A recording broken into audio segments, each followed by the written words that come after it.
Gentleman Cleophas Malala will regret the cost of betraying Mulembe Nation and getting into the murky UDA shenanigans. And I think it was a political blunder for Cleophas Malala to jump and join UDA party. I want you to look at this picture in your screen. This picture, I have circled two gentlemen. One is Anthony Kiragu, the minority leader in the Nairobi County Assembly. And then the person that is next to Ndindi Nyoro is Mushiri, who is the deputy governor of Nairobi. Now, I want you to just mark that, because that photo, I have just taken it from William Ruto's Facebook page. It was a photo that was taken on Sunday when William Ruto attended a church service in Dagoretti. So Kiragu comes from Waithaka. Waithaka ward is within Dagoretti. And I know there are many other MCAs, but they were not in there. You will also understand that the same front row where President William Ruto, Ndindi Nyoro, and Kimani Ichung'wah were seated is the same.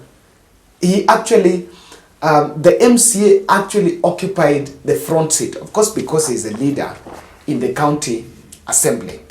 So, without a iota of doubt, I want to believe that Anthony Kiragu and Mushiri attended William Ruto's event, and maybe Mushiri might have gone because to represent the governor, because the governor was out of the country. I think Sakaja was somehow in Paris. But then, after that, as that was going on, something was cooking in UDA party. A letter was released by Cleophas Malala to effect some changes in the county assembly. And the changes were as follows. Anthony Kiragu, that MCA I had shown in that video, was to be removed, or rather was removed as the minority leader and replaced by an MCA from Nairobi South known as Waithera Shege. Clay City MCA was named as the deputy minority leader. Then Dionysus Mwangi, MCA from Githurai Ward, replaced Mark Mugambi as the chief whip. Mark Mugambi comes from Moja. And during campaigns, because I was there, Mark Mugambi used to be close to Muridi. Eric Muridi, I think, the former Embakasi West MP, who was replaced by Mark Mwenje, used to work under Deputy President Rigathi-Ruto at some point. I don't know whether he still works there. I cannot confirm that. Now, so when those changes were made, after that announcement was made, there was a press briefing. But Anthony Kiragu and Mark Mugambi complained and led another team to UDA headquarters and confronted Malala on the same after presenting a case at the tribunal, Political Parties Tribunal. So Political Parties Tribunal upheld their request. They were given their prayers. And so the changes were not effected. Now, Malala called a meeting on Thursday, this coming Thursday, to iron out those party issues because the two factions were complaining. Apparently, the new leaders, Waithera and her team, have declined that they are not going to attend the UDA meeting on Thursday, and that the decision should stand. So that is the long and short about that standoff. But then, Anthony Kiragu, who was with the president on Sunday, while talking to some journalists, made some statement that I want you to hear in this video. Personally, myself, I've had 2 invitations by very senior members of the UDA government, my bosses, somewhere in Karen. They have invited me twice and asked me to start a battlefront for Governor Johnson Sakaja for undisclosed reasons. they are just thumping that once they are done with us, they will start the process of impeaching the government. So clearly, what is he saying? That they were to be used to impeach Sakaja. Now, one of the complaints that you realize has been going on, and some quarters have been complaining, some bloggers, even within the UD, have been complaining, have been saying that Sakaja has been working with the Azimio side. Even though he was elected to the UDA, but has been working with the Azimio side. Now, look at that level of political hypocrisy. At the national government, William Ruto is buying opposition MPs so under the guise of unity and working together. And is saying, let opposition MPs work with him. And at the national level, it is cool. But now at the county level, when Sakaja is working with the Azimio side, it is wrong. Look at that political hypocrisy. You might not like Sakaja, but there is one thing you cannot take away from Sakaja. Sakaja has tried to play a neutral card. And you know, in Nairobi is a different political dynamics. In 2013, we elected Kidero. And Kidero lost it in 2017 to Sonko. And Sonko did not finish his term. We brought in Kananu. And after Kananu, she could not even defend the seat. So, the seat Sakaja is sitting on is a very hot seat. And he knows very well that probability of even missing it is high. Now, what is even more confusing is that the forces that want Sakaja to be impeached are also, there is also another push that the deputy has been pushing that because he would be the beneficiary of Sakaja impeachment. Now look at how that murky politics is. And that is why I'm saying, if Malala would be at the center of a scheme to impeach Sakaja, then clearly he's getting it wrong.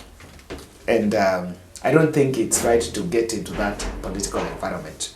Sometimes I don't think that is something you're going to solve. And Malala knows this.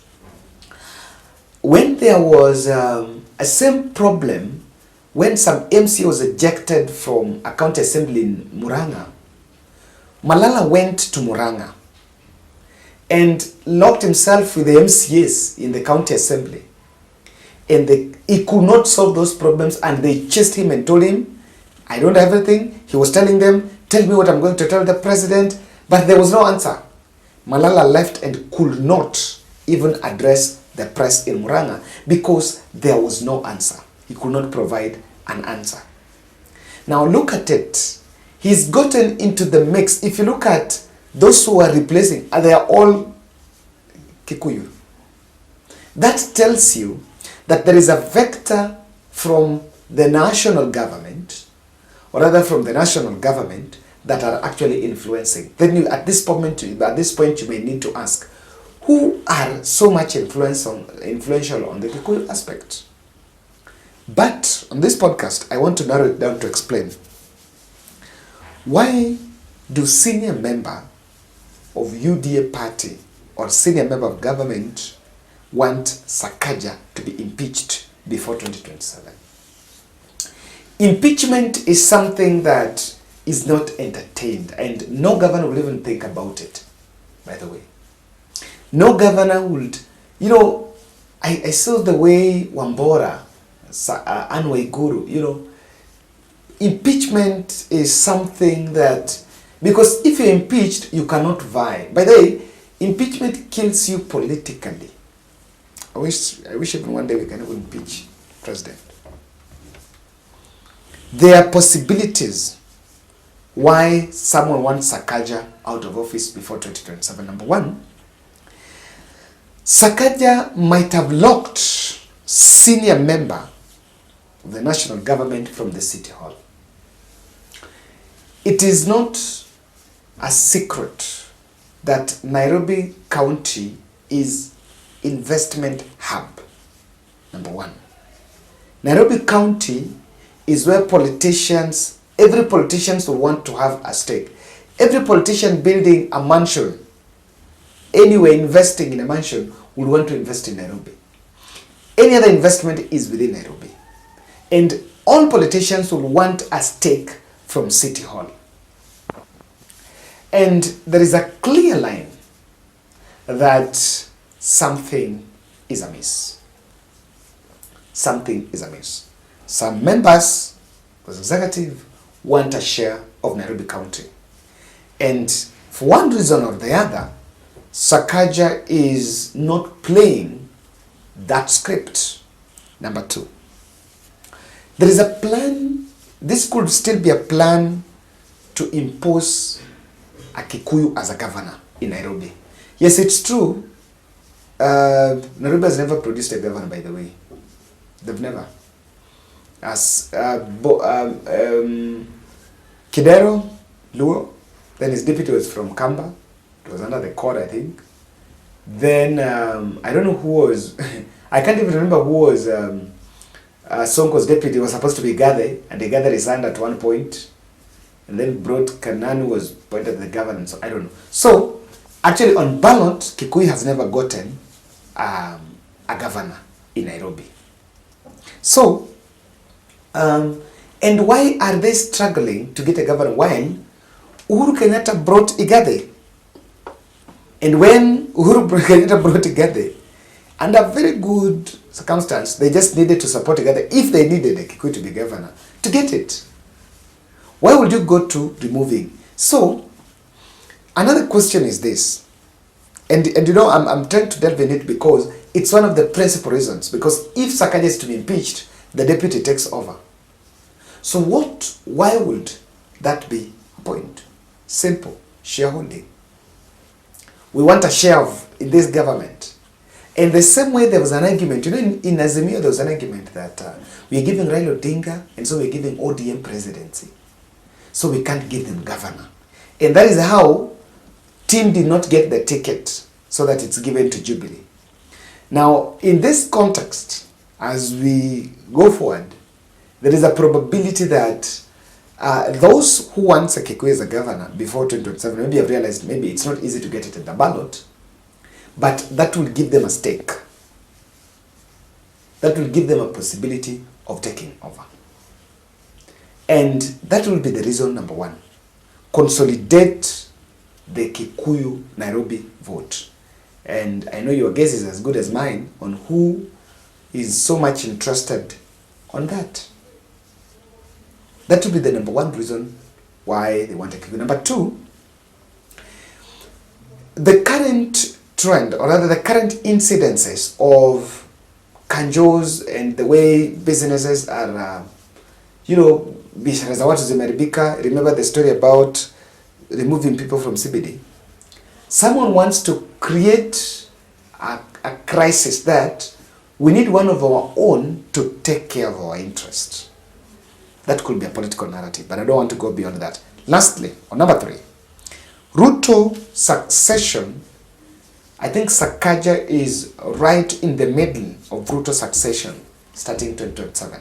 And someone is seeing Sakaja as a potential threat in 2027. What Ruto did to ensure that Kabogos do not go back to Kiambu as governor in 2017, so that he will actually slash his way, slash the bushes to make it smooth for him in his presidency, is what could be the strict script now. But someone wants to ensure that because my eye is on 2032, anyone who is a threat in 2027, I must deal him or her a blow. I can also not rub away the fact that there are UDA grassroots elections that are going on. The stakes are high, and you cannot rub off. Probably some of these changes are also being affected because of that. But I still insist, Malala will leave UDA party as a Secretary General. And if that post will be subjected to election, he will not get it. That's my take, ladies and gentlemen. Let's meet in the next. While all this is happening, William Ruto is in Saudi Arabia. Rigathi-Gachagua is in Belgium. So that is, it is what it is. Thank you.